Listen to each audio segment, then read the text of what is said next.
billahi minasyaitonirrajim. Bismillahirrahmanirrahim. Assalamualaikum warahmatullahi wabarakatuh.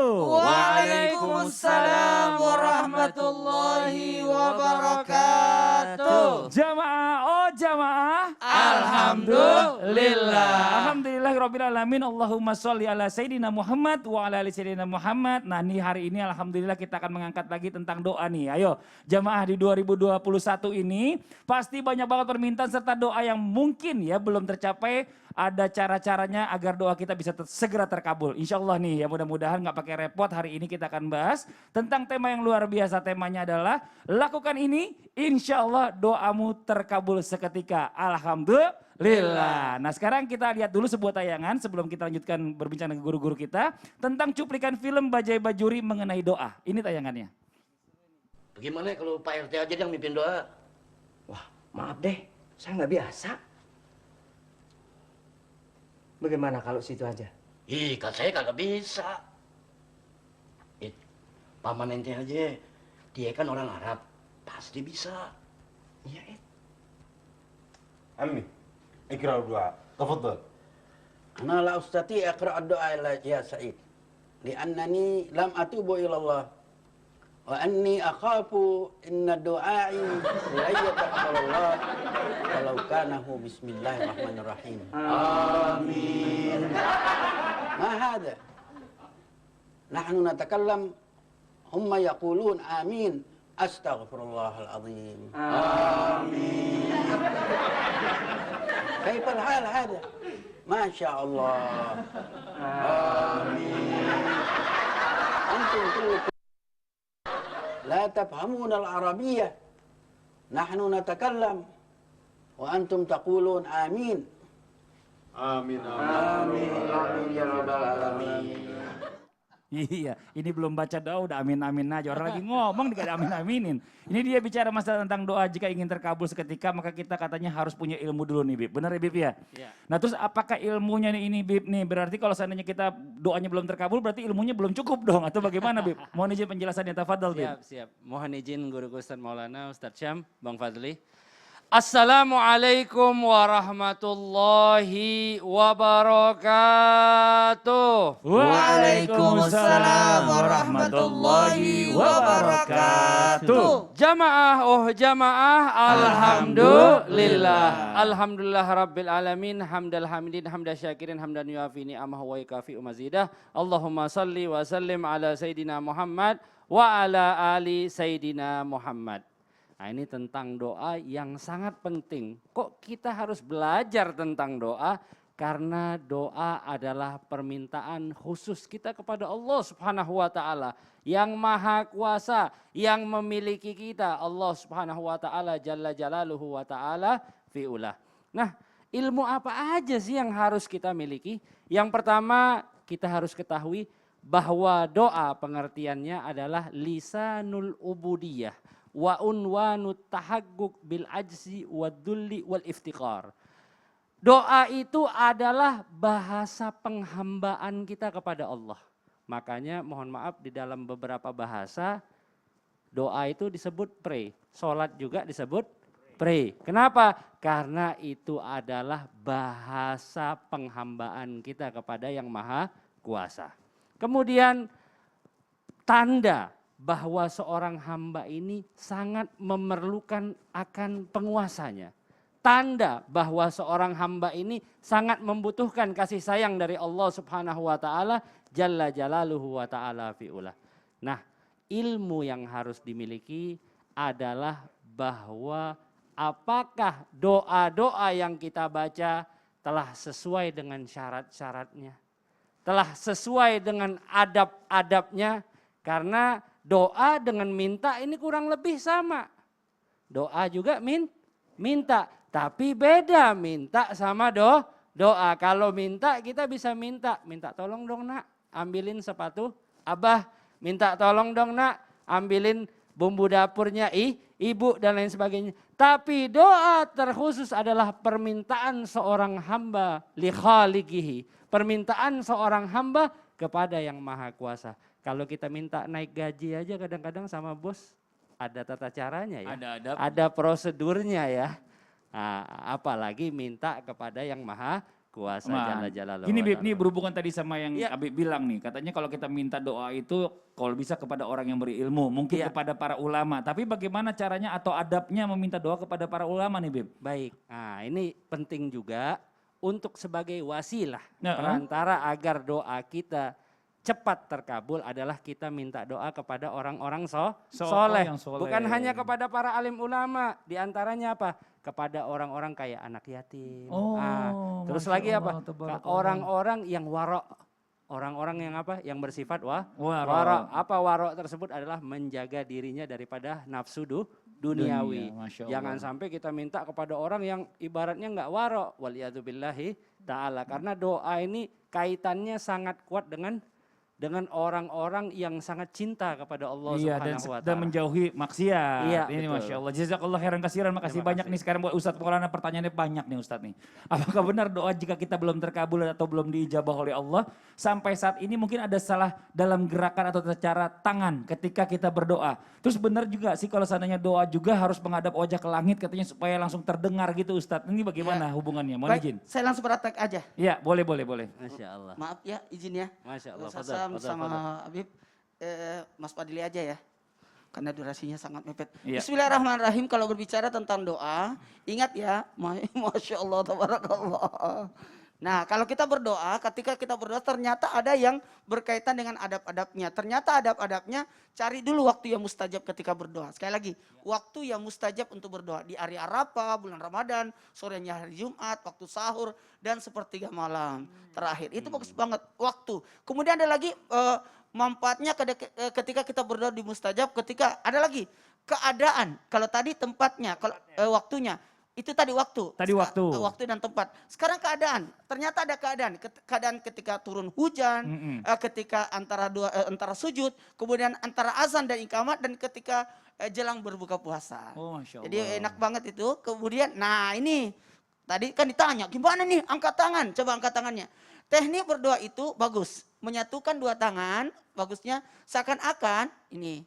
Tangannya seakan-akan ada cahaya yang turun dari langit yang kita tada. Jadi sebaiknya tangan itu sejajar dengan dada. Baik yang di rumah bisa dipraktekkan sejajar dengan dada atau sejajar wajah. Untuk memperlihatkan kesungguhan ketika meminta.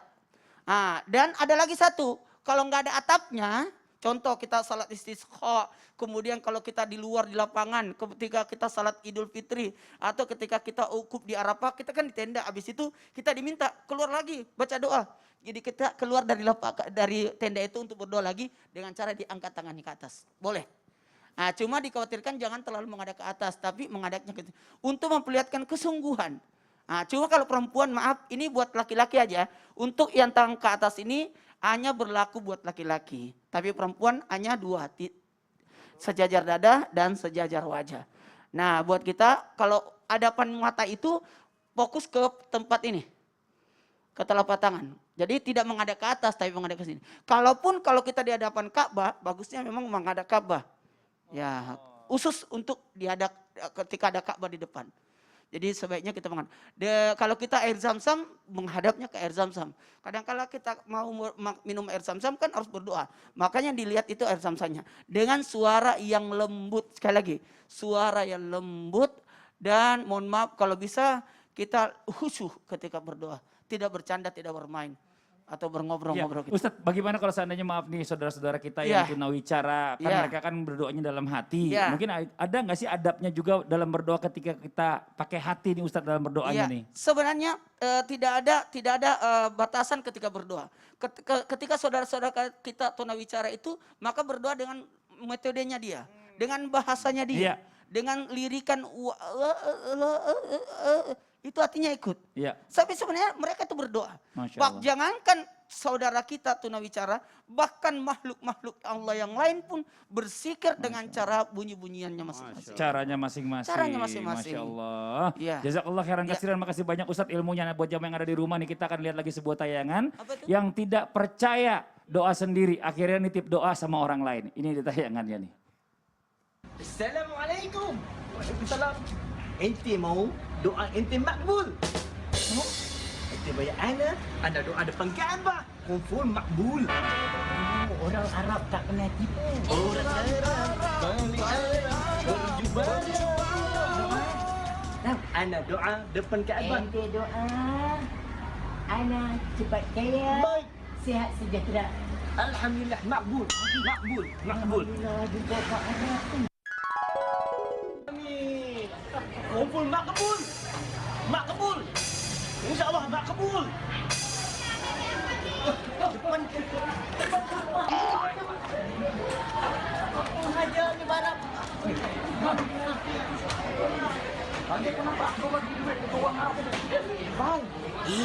Orang Arab tu janji dia nak doakan aku punya apa? Aku punya hajat depan Kaabah. Iya, nih dia Ustadz Syam nih ya. Kita bicara masalah tentang doa. Apakah benar nih katanya dalam pandangan Islam kunci dikabulkan dan dijawabnya doa cukup kita modal yakin. Nah ini yakinnya yang gimana maksudnya nih Ustadz? Jangan sampai ada joki-joki doa kayak tadi ini mohon izin. Joki Silakan. doa istilahnya. Joki doa istilahnya. Baik, bismillahirrahmanirrahim. Tabi guruku Habib Abdullah, Ustaz Maulana, Mas Fadli dan seluruh guru-guru kami dimuliakan Allah Subhanahu wa taala. Subhanaka la ilma lana illa ma 'allamtana innaka antal alimul hakim. Amin amin ya rabbal alamin. Seorang wanita datang kepada Nabi Musa alaihi salam. Wahai Musa, aku udah bertahun-tahun, wahai kalimullah, aku udah bertahun-tahun berumah tangga dengan suamiku. Kami ingin sekali menimang anak. Mintakan kepada Allah supaya Allah membuat aku hamil, supaya Allah memberikan kami anugerah anak. Maka Nabi Musa alaihi salam dengan mukjizat yang diberikan Allah Subhanahu wa taala, kalimullah yang bisa berbincang dengan Allah, langsung Nabi Musa alaihi salam mendoakan wanita ini. Ya Allah, seorang wanita datang kepadaku, dia ingin hamil, ya Allah berikan kepadanya. Allah pun menjawab, wahai Musa, sudah kutakdirkan wanita itu untuk menjadi seorang wanita yang mandul, yang tidak mungkin bisa punya anak. Maka Nabi Musa alaihissalam pulang dan menemui wanita tersebut. Wahai wanita, aku sudah berbicara dengan Allah. Kata Allah, engkau sudah ditakdirkan untuk menjadi seorang yang mandul. Maka pulanglah wanita ini. Tahun depannya dia tidak menyerah, datang lagi kepada Nabi Musa alaihissalam. Wahai kalimullah, wahai orang yang mampu berbicara dengan Allah Subhanahu wa taala, datanglah kembali kepada Allah, mintakan kepada Allah supaya Allah bisa memberikan aku rezeki seorang anak karena kami sangat mendambakannya. Maka Nabi Musa pun melihat wanita ini dengan kesungguhannya. Nabi Musa terharu, dia datang kembali kepada Allah Subhanahu wa taala dan berdoa, ya Allah, wanita itu datang lagi, dia ingin sekali mendapatkan rezeki yakni seorang anak, berikanlah kepadanya. Wahai Musa, aku sudah takdirkan dia menjadi seorang wanita yang mandul, yang tidak bisa mempunyai anak. Maka Nabi Musa dengan kecewa pun pulang dan menghadap kepada wanita ini. Wanita ini dengan sedih menangis pulang ke rumahnya. Tahun depannya wanita ini datang lagi kepada Nabi Musa alaihissalam tanpa berputus asa dan ternyata sudah menggendong seorang bayi. Maka Nabi Musa alaihissalam terheran-heran, siapa itu? Bayi siapa itu? Apakah itu bayimu? Maka ibu tersebut mengatakan, ini adalah bayi yang diberikan Allah Subhanahu wa taala. Sepulang dari tempatmu, aku tidak lama kemudian aku hamil dan sekarang anak ini sudah lahir dan sudah menyusu kepadaku. Maka sekarang yang terheran-heran adalah Nabi Musa alaihissalam. Kembali kepada Allah dan bertanya kepada Allah, ya Allah, wanita tersebut sudah menimang anaknya, sudah menggendong anaknya, sudah menyusukan anaknya, sedangkan engkau mengatakan bahwa dia adalah seorang wanita yang mandul, bagaimana mungkin ya Allah?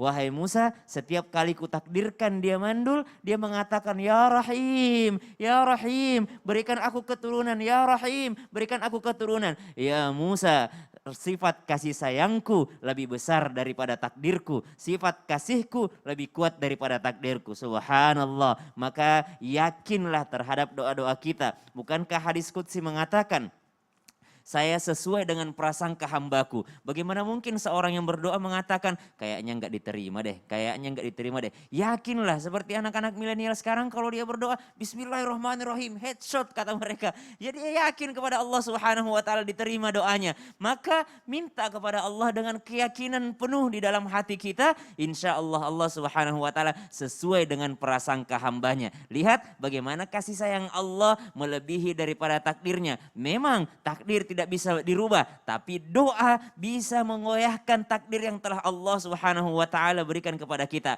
Apa sih hikmahnya Allah tidak memberitahukan kita tentang takdir kita, masa depan kita, supaya kita mau tetap berdoa tanpa berputus asa. Wallahu alam. Kok jadi sedih ya kan? Ya Rahim, ya Rahim. Iya. Jadi kita kalau mau minta juga minta sama Allah, ya Rahim, ya Rahim. Yang nggak mungkin insya Allah buat kita nggak mungkin, Kasih bagi Allah nggak ada yang nggak sayangnya. mungkin gitu ya. Ini Betul, Masya Allah Ustaz. luar biasa. Nah sekarang kita mau nanya lagi sama Habib nih Bib. Izin nih Bib nih, apalagi nih kunci selanjutnya agar doa kita langsung dijabah oleh Allah nih Bib. Insya Allah yang selanjutnya ini berhubungan sama tetesan air mata. Apaan tuh? Waduh. Tetesan air mata. Iya, tetesan air mata. Nggak apa-apa, tahan dulu Bib ya, biar yang di rumah juga langsung nunggu dulu nih, jangan kemana-mana ya, kita akan segera kembali lagi, tetap di Islam itu Indah. Jamaah, oh jamaah. Alhamdulillah.